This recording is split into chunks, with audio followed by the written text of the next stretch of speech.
Welcome to Accounting Life with Jotham Tai. Today's episode is a founder's journey. Our guest today is Bijan Moallemi, co-founder and CEO at Mosaic.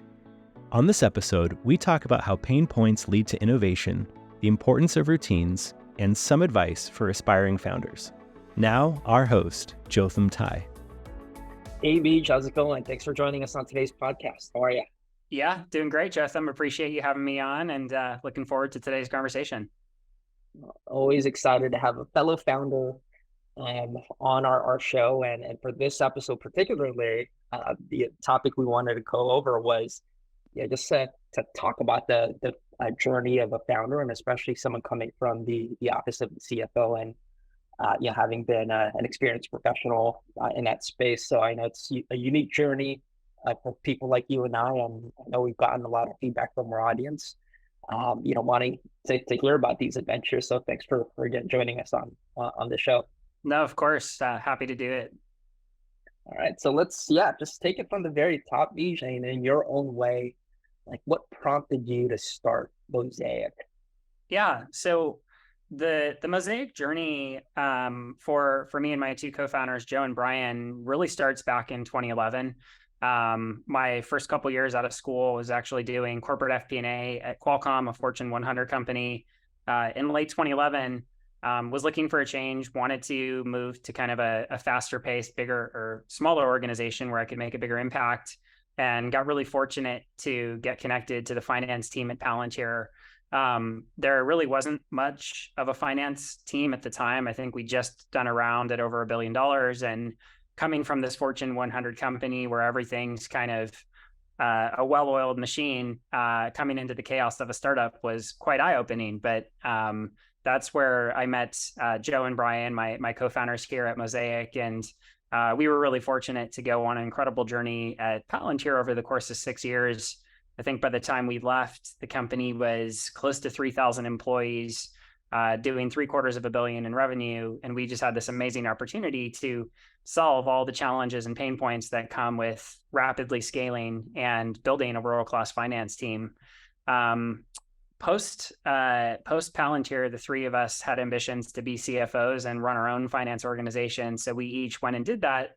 And kind of along this journey, even from the Palantir days, we started to realize that a lot of the technology that finance is using is a bit antiquated. And so we tried some of the legacy EPM solutions, ultimately couldn't be successful with them in terms of what the organization needed and kind of what these tools were able to deliver. And so at Palantir and at these companies post Palantir, we ultimately started building our own tools to solve these problems. And so after doing that for the better part of a decade, kind of scaling these finance organizations at the handful of companies that we work for, we kind of had this gnawing itch that we wanted to start something. And we felt like we saw something in the space that others hadn't, and had kind of this gnawing itch that we're here in our late 20s, early 30s. If we don't kind of take the leap and start something, it might be a decision that we would regret for the rest of our life. So I think for us, Mosaic was the only startup we would ever have started. And it's really born out of our experiences and kind of blood, sweat, and tears building and scaling finance functions over the prior decade. Yeah, well, you mentioned there towards the end, blood, sweat, and tears. And that is, to me, just as, and I speak from my own experience, that's as valid of a reason to start a company as, just like squishy, like, very unicorny type like ideas. Like there's something like just important about solving the problems that mean a lot to people. And I know you're passionate about the area that you operate in, and finance and FP&A, and the same with me. Yep. So maybe to take a quick like fun angle along the same lines, along the same questions, were there any like just like really absurd like pain points that you can remember from your time? And you don't have to say where or when, but I'll give you an example for me. And this speaks more broadly to automation in general, not just like accruals where we specialize in. But I remember consulting for a company who was about to go public, and I was stepping in for the controller, and I see the accounts payable staff at his desk with just like mounds of paperwork. And these are expense reports that have not been processed. And the reason why those printouts existed was because it was still old-fashioned Excel spreadsheet, put it together with all the receipts taped to it. And I was like, why wouldn't anyone in their right mind just go in and automate this? And so as we were implementing, in that case, it was Coupa for expense reports. Yep. The start thing that I remember, Beach, was this person, this AP staff, wanted to learn how to be a GL accountant, but he was not able to because someone had to process those expense reports. So that example to me just like stayed with me for a very long time and was one of the drivers for me starting Gapify. But I'd love to hear with that kind of example in mind. Like, do you have any core stories along those same lines? There's so many. And without sidetracking too much, I want to share a similar story. Our first day at Palantir, Joe, Brian, and I, we were a multi-subsidiary company, still on QuickBooks at the time, and QuickBooks doesn't even support multiple subsidiaries. So books hadn't been closed in like 12, 18 months.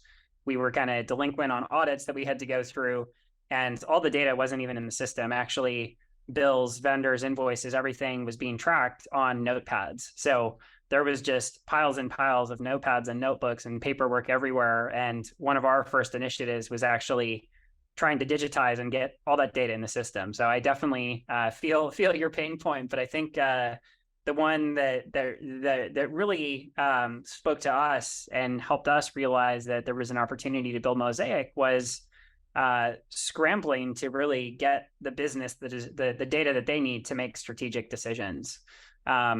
Without kind of a tool like a Mosaic or some of the other solutions out in the market, what we found is the business is propelling forward. They're growing very quickly, and they would start to ask questions of us, rightfully so, around, hey, tell me, I don't know, it might be how I can be more efficient when it comes to my hiring pipeline for this one specific geography. And for us to actually pull the data, make sense of it, push it back out to the business, it was just taking too long. So by the time we'd actually get that information back to them, the business had moved on to the next thing. And so the reality is no one wants to read yesterday or last week's newspaper. People want to understand the future. And this day and age, with the pace of business, you need information at your fingertips right away. So there's definitely a lot of battle stories, from sleeping on couches, under desks, jamming all-nighters for board meetings, really just trying to do whatever we could to get the business the information that we needed. And so it was a lot of that pain and sacrifices that we'd made in those early days at Palantir that definitely led to us trying to automate and build a solution to scale ourselves at Palantir. And definitely those battle scars were the reason that we started Mosaic. Yeah, well, and I think it puts you and your founding team in such a strong position to figure out the right solutions for the market and the industry. And having followed the Mosaic journey in your early days, I know you guys have had some pretty good success. And now, as a customer to a Mosaic, we definitely understand and are able to realize the value proposition that you guys focus on. And yeah, I mean, from my perspective before Mosaic, I was definitely updating cash plans and cash forecasts very manually. The power of just being able to streamline and automate just the data gathering portion allows people like me to focus more on strategic decisions and analysis. So huge fan of your product, Bijan. And again, like, I think I might be biased because you and I are both experts in our space, and I think that means a lot.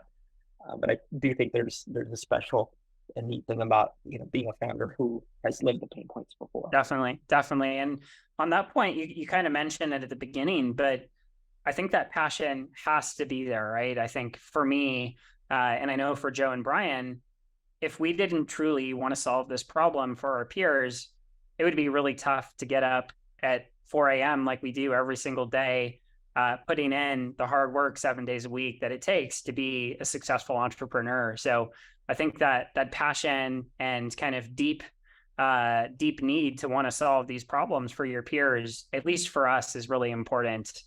Without that passion, it'd be really easy to want to throw in the towel at times. Yeah. Oh my gosh. Like you bring up a really good point. And see, it's hard for me to share this with non-founders because you just don't understand. It's hard for anyone to have that context. But what you just shared there, you don't want to let your peers and colleagues down, right? Yeah. And so I think there's added pressure because we come from the space in the industry for us to solve these problems and create great products that obviously wouldn't exist for founders who do not or have not lived the pain Yep. points that we have. So I'm always kind of felt that added pressure, and hearing you say that reminds me now that I'm not the only one. Totally. No, I think that pressure and again, for us, just the authenticity of solving a problem that we're passionate about is kind of that burning fire that keeps us going day in and day out.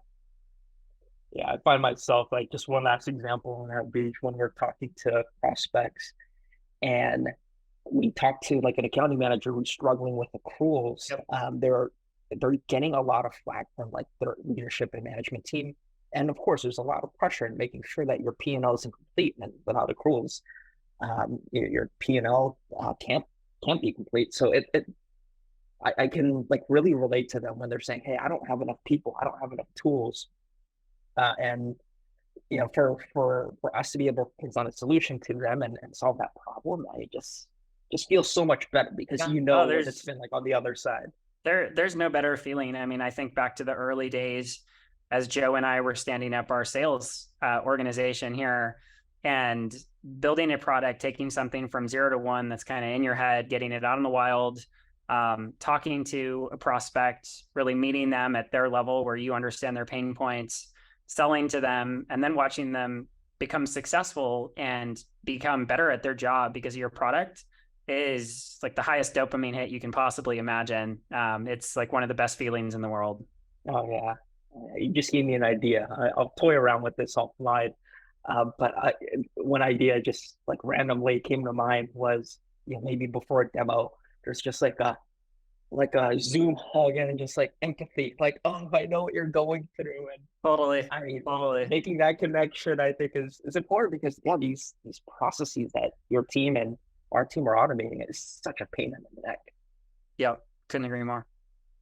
Switching gears here, Beach, I always get questions that you probably do too, quite often about like what our day is like as a founder and a CEO, as if this is like a mythical creature and Yeah. role. So demystify it a little bit for us, Beach. Like, what is your day like? How would you best describe it? Man. So for me, the way that I kind of think about my day and my focus is I'll try to come into every quarter with like the big set of priorities that the business needs to get done. And so from there, kind of aligning my day and my focus against those priorities.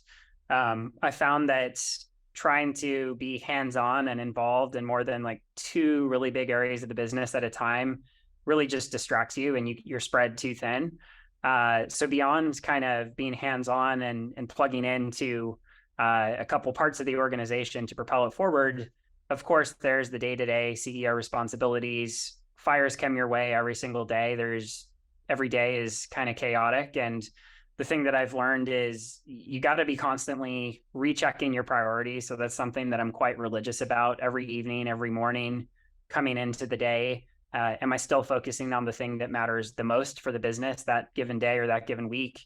And then you also have to be comfortable just letting go of your calendar. If you dictated your calendar and let people put meetings on your calendar all day long, you wouldn't get anything done. And so even though your day might be planned, if something comes up, you got to be flexible. You got to be comfortable pivoting. And again, just being ruthless around what is the most important thing to get done in that given day, week, month, whatever it might be. Yeah, I love how you put that, Beach. So as a founder, you'll get pulled and stretched in different directions, but just keeping focus on refocusing, Yeah. however, whichever way you get stretched. But if you can come back to the center and focus, gosh, that's actually good advice for me. And um, yeah, every day it's just like there's something new. There's some um, like uncharted territory Yeah. to explore and discover. But I think that's also what makes this job fun compared Totally. to my former life where everything was, prescriptive and Yeah. Yeah. No scheduled. 2 days are alike. That's for sure. Not at all. Um, so I guess along those same lines, do you have any kind of like routines that is like a staple of your day? It doesn't have to be like, it could be like as simple as like I get coffee at 6:30 on the dot every morning. Like for me, I've kind of made a habit now, like having oatmeal plain with bananas. So like I have to have that like every morning now as my Yeah. breakfast. I love And it. that kind of like propels me to my day. But do you have anything along I those lines, like I do, core I routines? do. I and yeah, it's kind of funny thinking about this and now talking about it in a public forum. Like I'm very into my routines, and I feel like that repeatability again is quite important. So I'm an early riser. I feel like I get my work done best in the morning before the team's online. So typically 4:30, 4:45, I'll be up. We've got 2 dogs. I'll take care of the dogs, feed them breakfast. Religious about coffee. It's Phil's Coffee every single morning. Really happy that they have a location or a few locations down here in San Diego. We'll typically get a couple hours of work done in the morning, and then from there work out. And a workout, whether it's lifting weights or getting a run in, I just find that I have to do it mentally and physically. Just allows me to kind of perform at the level that I want to be performing at. So that morning routine, obviously depending on when meetings and other things start for the day, could be shifted up to be even earlier, but that's the typical routine that I'll follow pretty much 7 days a week. It sounds very familiar. The same way, and the way I think about it is in the morning, like no one ever thinks you're on, so you have like complete like Exactly. your Exactly. own time. No one's going to try to book schedule calls at Yep. 6 a.m. Yep. Some will actually still try. But actually, double clicking on your routine there and just asking a question that I'm currently coming across for myself is when to squeeze in gym time. So I've been trying to go to the gym first before starting work in the Yep. morning. In my case, it's like 6 Yep. a.m. But do you suggest that you actually start working first and then going to the gym, or have you kind of toyed around with either kind of sequence? It could be either for me. It takes a little bit for the coffee to settle in and kind of gather the energy to wanna go work out. So that's why I'll start with a little bit of work. But if I'm super busy, like this morning, for example, woke up, had coffee, got straight into the gym for a workout. But I think the big thing that I've learned is it really just sets your day up for success. So whether it's work and then coffee before you really start your day, or sorry, work and working out before you get going. What I have found is just feel a lot better, feel like I can perform better, and trying to have the energy and the motivation after a long day of work at 5, 6, 7 p.m. I wasn't too good about getting those workouts in. So the morning routine definitely for me is important. Yeah, I just kicking off the day to a strong start, and there's no better way to launch yourself into what is typically for us a very dynamic day. Yeah, definitely.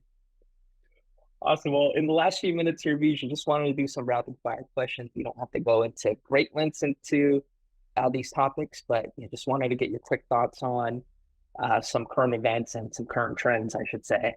Let's do it. One is obviously with the macro being the way it is, a lot of cost cutting initiatives. Like, what are you hearing from your customers and prospects, and how do you think about the criticality of cost cutting these days? Yeah, look, I think it's important, right? There's definitely a newfound focus on unit economics and kind of the financial healthier business. And I think a couple years ago, where money was falling from the sky, it wasn't really reality. And so now we're kind of back to reality. And I think what's been definitely great for us, and I would imagine for you guys as well, is the finance work still has to get done regardless, right? So you might not be getting the next 1, 2, 3 heads on your team, but you still got to close the books every month. You still got to have a financial model. You still got to prepare board slides. So we've been really fortunate here at Mosaic where our customers are actually understanding that the best way to scale themselves and get leverage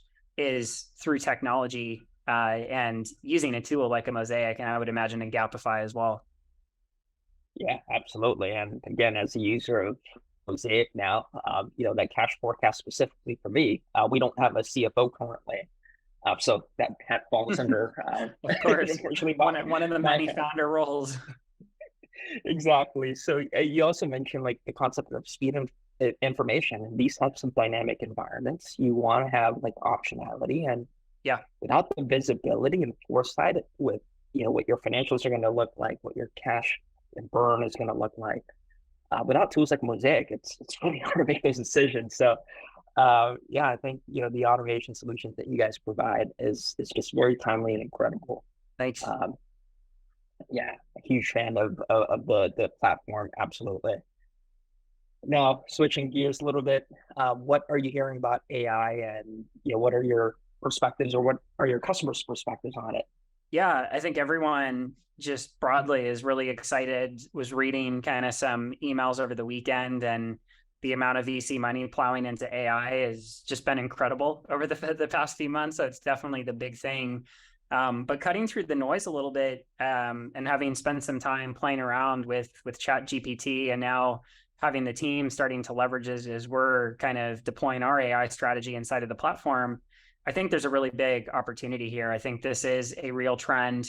And it's one of those trends where, at least my take is, you can either be on the forefront of it and part of the trend, or you can be left behind. And my take is you probably don't want to be left behind. So definitely something that we're putting a lot of thought and focus into. And I think, again, as we were kind of talking about giving yourself leverage, I don't think AI necessarily is going to replace accountants or replace strategic finance professionals, but I do think that the ones that are able to leverage AI will find a way to actually be much more proficient at their job and rise through the ranks and make a bigger impact inside of their organizations. Yeah, absolutely. And I think one criteria I've kind of set for myself. So I'm not one, for the record, that hops on the first hype train.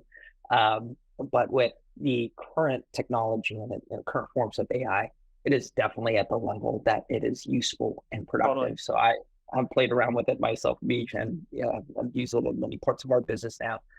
It is not one of those like pie in the sky ideas. Like, I'm logging in Bard or GPT and doing things and becoming more productive. And there's no reason why, to your point, finance professionals, P&A accountants, can't be leveraging the tools that are available now to be more productive. And Absolutely. there's a misconception that all of AI is just like on the strategy side of an accountant or a finance professional's job, but there's a lot of AI that takes the repetitive manual stuff. Yeah. So Absolutely. I think actually that's where you're going to see the biggest impact, right? Is to be strategic as a CFO. What that actually means is having the opportunity to take a step back, have all the right information at your fingertips, and then be able to make sense of that data, push it back out to the business, and use that to propel the business forward. And so the only way you can do that, you got to have your system set up. You got to have the right data coming out of those systems. And there's a lot of work behind the scenes that goes into it. And if you can start to automatically clean data, augment data, join it across data sets, help you put together that analysis much faster than you would otherwise, I think that's where you're going to start to see kind of the biggest impact in AI as it relates to strategic finance, is doing a lot of the behind the scenes work that folks don't understand goes into the accounting role or the CFO role, to really give yourself time to be more strategic and make a bigger impact, which is what everyone wants to do.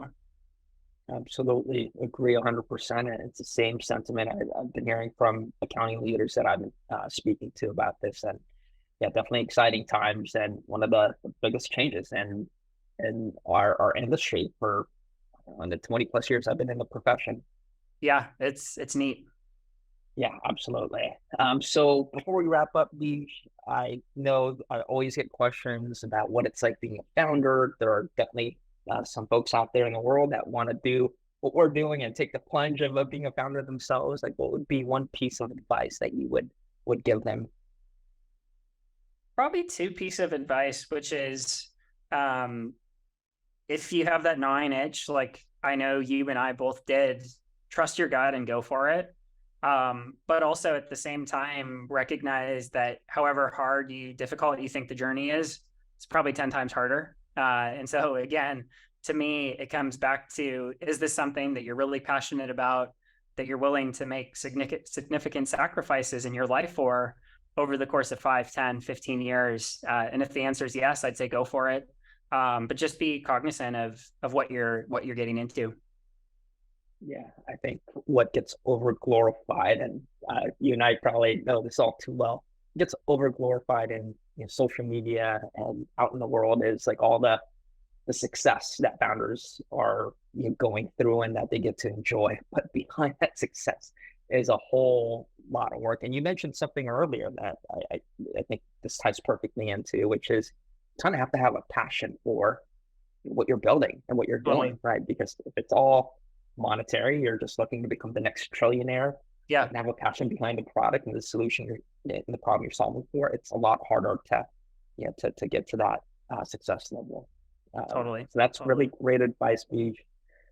Okay, well, thanks for joining us again on the Accounting Live podcast. We always love having you on, and hopefully we can connect again soon and talk about something fun, whether it's your founder journey, P&A, maybe like 6 months from now, AI is a lot different from what it is today. Exactly. But it's always a lot of fun. Awesome. Thanks for having me on, Jotham. We'll talk soon. Good. Thanks for joining. Thanks for stopping by. We hope you've enjoyed this episode. If you want more information, please check us out at gapify.com, and we'll see you next time. Bye, everyone.